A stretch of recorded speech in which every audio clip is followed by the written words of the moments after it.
बहुपद के प्रकार। सबसे पहली बात यहाँ पे लिखा हुआ है बहुपद के प्रकार। तो चलिए बहुपद के प्रकार कितने होते हैं, तो बहुपद के प्रकार कितने होते हैं, तो बहुपद को हम दो तरह से देखते हैं। ठीक है, दो तरह से हम लोग इसको डिवाइड करते हैं, एक टर्म के अकॉर्डिंग देखते हैं और एक पावर के अकॉर्डिंग देखते हैं। तो हम लोग पहले देखेंगे टर्म के अकॉर्डिंग। ठीक है, तो यहाँ पे लिखते हैं टाइप्स ऑफ पोलिनोमियल, बहुपद के प्रकार पद के आधार पर। ठीक है, types of polynomial, polynomial according to terms, यानी पदों के आधार पर बहुपद के प्रकार। ठीक है, पदों के आधार पर बहुपद के प्रकार। ठीक है, तो यहाँ पे हम लोग सबसे पहले देखेंगे पदों के आधार पर बहुपद के प्रकार कितने होते हैं।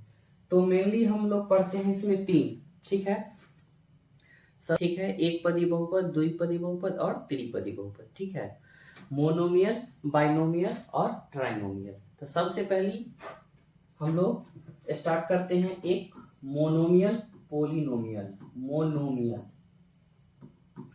Monomial polynomial. इसका मीनिंग जो हुआ वह हुआ एक पदी बहुपद। क्या हुआ इसको हम लोग कहते हैं एक पदी बहुपद। देखिए नाम से स्पष्ट है। ठीक है, बहुपद का जब हम डेफिनेशन देखेंगे तो वहां पे नाम से स्पष्ट हो जाएगा जो मोनोमियल पोलिनोमियल क्या होता है। वैसा बीजीय व्यंजक जिसमें सिर्फ एक और केवल एक ही टर्म होता है उसे क्या कहते हैं, मोनोमियल पोलिनोमियल कहते हैं। ठीक है, तो यहाँ पे हम लोग डेफिनेशन में लिखेंगे वैसा बीजीय व्यंजक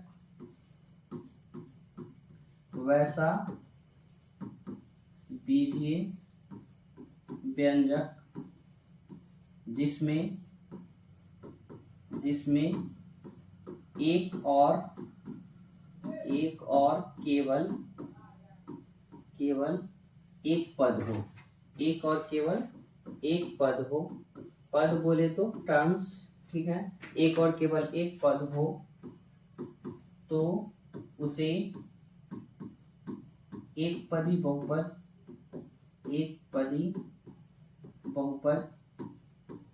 कहते हैं। ठीक है, यानी इसको क्या कहेंगे हम लोग, मोनोमियल पोलिनोमियल कहते हैं। और सबसे पहली बात जो हम लोग यहाँ पे इसको एग्जाम्पल के अकॉर्डिंग देखते हैं।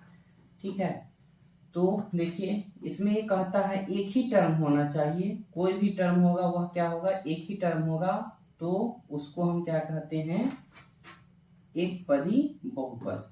ठीक है, एक पदी बहुपद, ये सब क्या है, एक पदी बहुपद है। क्यों, क्योंकि इसमें क्या है, जो एक ही टर्म है। एक ही टर्म कैसे है, तो यहाँ पे देखिए एक टर्म कैसे है। सो एक टर्म यहाँ पे हम देखते हैं, देखो 2x एक ही टर्म है, इसके साथ कोई भी संख्या या कोई भी वेरिएबल प्लस माइनस के साथ नहीं जुटा हुआ है, तो उसको हम लोग क्या कहेंगे, एक टर्म कहेंगे। ठीक है, तो इसको एक टर्म कहते हैं। फिर कि यहाँ पे सिर्फ y है तो एक ही टर्म है, सिर्फ 2 है तो एक ही टर्म है, 2m है तो एक ही टर्म है, -4p है एक ही टर्म है। तो इस प्रकार के जितना भी होगा बीजीय व्यंजक वह क्या कहलाता है, तो एक पदी बहुपद कहते हैं। ठीक है, तो वहां पे आप वो उस एक्सप्रेशन को देख के बता सकते हैं जो वह क्या है, एक पदी बहुपद है कि नहीं है। वैसा एक्सप्रेशन जिसमें एक और केवल एक ही टर्म होता है उसे क्या कहते हैं, मोनोमियल पोलिनोमियल कहते हैं। तो चलिए इसको एंड में बाइनोमियल पोलिनोमियल यानी द्विपदी बहुपद, द्विपदी बहुपद।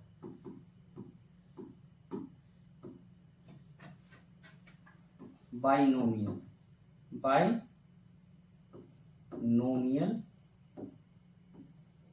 पोलिनोमियल। तो इसमें भी देखिए, इसमें भी नाम से स्पष्ट है, आप लोग नाम देख लीजिए और उसका डेफिनेशन आप खुद बना सकते हैं। यहाँ पे क्या कह रहा है, द्विपदी बहुपद यानी वैसा बीजीय व्यंजक, वैसा एक्सप्रेशन जिसमें दो और केवल दो ही टर्म होता है उसे क्या कहते हैं, द्विपदी बहुपद कहते हैं, बाइनोमियल पोलिनोमियल कहते हैं। तो लिखेंगे हम लोग डेफिनेशन में, वैसा बीजीय व्यंजक वैसा बीजीय व्यंजक जिसमें एक और केवल जिसमें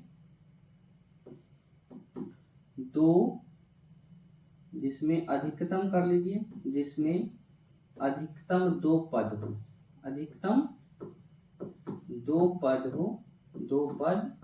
हो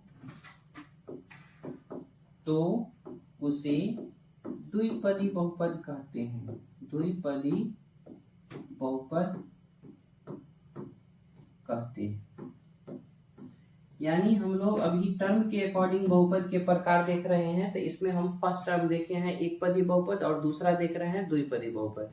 वैसा बीजीय व्यंजक जिसमें अधिकतम दो पद हो, अधिकतम मिनिमम दो से कम होगा, ठीक है, दो से कम होगा, एक होगा तो एक पदी बहुपद कहते हैं। लेकिन जब एक से अधिक और दो से कम, ठीक है, मिनिमम अधिकतम दो हो तो उसे क्या कहते हैं, द्विपदी बहुपद कहते हैं। जैसे तो देखिए, जैसे में किस तरह से रहेगा, तो इस तरह से रहेगा, यह है, ठीक है, इस तरह से आपको दे देगा,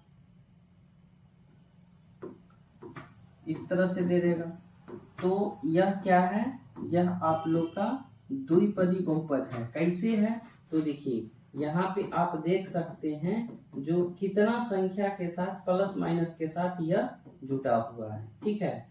देखिए कोई भी एक्सप्रेशन यहाँ से हम उठा लेते हैं, यहाँ से अगर हम कोई भी एक्सप्रेशन उठाते हैं, देखिए यह जो एक्सप्रेशन है, ठीक है, यह जो एक्सप्रेशन है वह आपको क्या रिप्रेजेंट करेगा, तो यह जो एक्सप्रेशन है आपको यह क्या रिप्रेजेंट करेगा, तो देखिए कितना इसमें टर्म है, देखिए 2x + 4 है, यानी प्लस के साथ कोई भी संख्या इसमें क्या हुआ है, ऐड किया हुआ है, तो यह कितना टर्म कहलाएगा, एक टर्म और दो टर्म, ठीक है। तो यानी इस बहुपद को क्या कहते हैं, द्विपदी बहुपद कहते हैं। क्यों, क्योंकि इसमें कितने टर्म है, टर्म की संख्या कितना है, दो है। इसमें हम लोग देखते हैं तो इसमें कितना टर्म है, तो देखिए इसमें हम लोग देख रहे हैं तो इसमें भी कितना टर्म है, दो टर्म है। कितना टर्म है, दो टर्म है। इसमें कितना टर्म है, दो टर्म। जब दो टर्म है तो यह क्या कहलाएगा, द्विपदी बहुपद। इसमें भी देखिए, इसमें कितना टर्म है, इसमें भी दो टर्म है। इसमें कितना टर्म है, दो टर्म है। इसमें भी कितना टर्म है, दो टर्म है। तो इस टाइप के जब भी हम लोग देखेंगे एक्सप्रेशन, तो उस बहुपद को क्या नाम देंगे, द्विपदी बहुपद, ठीक है। इसी तरह हम लोग देखेंगे ट्राइनोमियल पॉलिनोमियल, ठीक है। तो चलिए इसके आगे हम लोग देखते हैं। चलिए इसमें अब हम तीसरा टाइप देखते हैं, क्या, ट्राइनोमियल पॉलिनोमियल। ट्राइनोमियल पॉलिनोमियल यानी इसका जो हिंदी होगा वह क्या होगा, त्रिपदी बहुपद। क्या होगा, त्रिपदी बहुपद। इसका नाम देखिए क्या है, त्रिपदी, यानी नाम से स्पष्ट है। वैसा बीजीय व्यंजक जिसमें कितना टर्म होना चाहिए, तो तीन टर्म होगा, ठीक है। कितना टर्म होगा, तीन टर्म होगा। लिखेंगे वैसा बीजीय व्यंजक, वैसा बीजीय व्यंजक जिसमें अधिकतम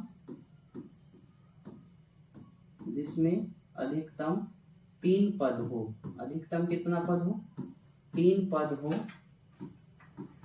हो तो उसे त्रिपदी बहुपद कहते हैं। तो इस टाइप से हम लोग त्रिपदी बहुपद का डेफिनेशन बना सकते हैं, ठीक है। और यह जो डेफिनेशन है वह नाम से ही स्पष्ट हो जाता है, जो उसमें कितना मैक्सिमम टर्म होगा, तो तीन टर्म होगा, ठीक है। वैसा बीजीय व्यंजक जिसमें तीन टर्म हो मैक्सिमम, तो उसे क्या कहते हैं, त्रिपदी बहुपद कहते हैं। जैसे हम लोग देखेंगे तो त्रिपदी बहुपद यानी तीन टर्म से ज्यादा उसमें नहीं होगा, ठीक है। कितना टर्म होगा, तीन टर्म होगा। अगर तीन टर्म होगा तो उस बहुपद को क्या नाम देंगे, त्रिपदी बहुपद, ठीक है। जैसे यहाँ पे देखिए x² + 4x + 4, यह कितना टर्म हो गया, इसमें तीन टर्म हो गया। उसी तरह y² + 5x + 4, कितना टर्म हो गया, तो तीन टर्म हो गया। मैक्सिमम कितना टर्म होना चाहिए, तीन टर्म। मिनिमम जो होगा, अगर एक होगा तो उसको क्या कहते हैं, एक पदी बहुपद। दो होगा तो द्विपदी बहुपद। अगर तीन गो टर्म होगा तो त्रिपदी बहुपद। देखिए एक्सप्रेशन में आपको कितना टर्म ऐड किया हुआ है किसी संख्या के साथ या किसी वेरिएबल के साथ। तो यहाँ पे हम लोग देख रहे हैं एक टर्म हो गया, दो टर्म हो गया और तीन टर्म हो गया, यानी इसका फाइनली पूरा नामकरण हम लोग करेंगे तो क्या होगा, त्रिपदी बहुपद हो गया। ठीक है, उसी तरह यहाँ पे देखिए एक पदी बहुपद, द्विपदी और त्रिपदी, तो इसका पूरा नाम क्या होगा, त्रिपदी बहुपद। इसमें देखिए तीन टर्म है तो इसको क्या कहेंगे, त्रिपदी बहुपद। तो इस टाइप का जब भी एक्सप्रेशन हम लोग को देखने को मिलेगा और पूछा जाएगा जो टर्म के अकॉर्डिंग इस बहुपद का क्या नाम लेंगे, तो उसके अकॉर्डिंग हम लोग काउंट कर लेंगे टर्म को, और टर्म को काउंट करने के बाद उसका नामकरण हम लोग कर सकते हैं, एक पदी बहुपद, द्विपदी बहुपद और त्रिपदी बहुपद। तो चलिए अब लोग हम लोग पढ़ेंगे, नेक्स्ट वीडियो में पढ़ेंगे जो बहुपद का जो प्रकार होता है वह पावर के अकॉर्डिंग। अभी हम लोग पढ़े हैं टर्म के अकॉर्डिंग और नेक्स्ट वीडियो में पढ़ेंगे पावर के अकॉर्डिंग। ठीक है, तो चलिए मिलते हैं फिर नेक्स्ट वीडियो में।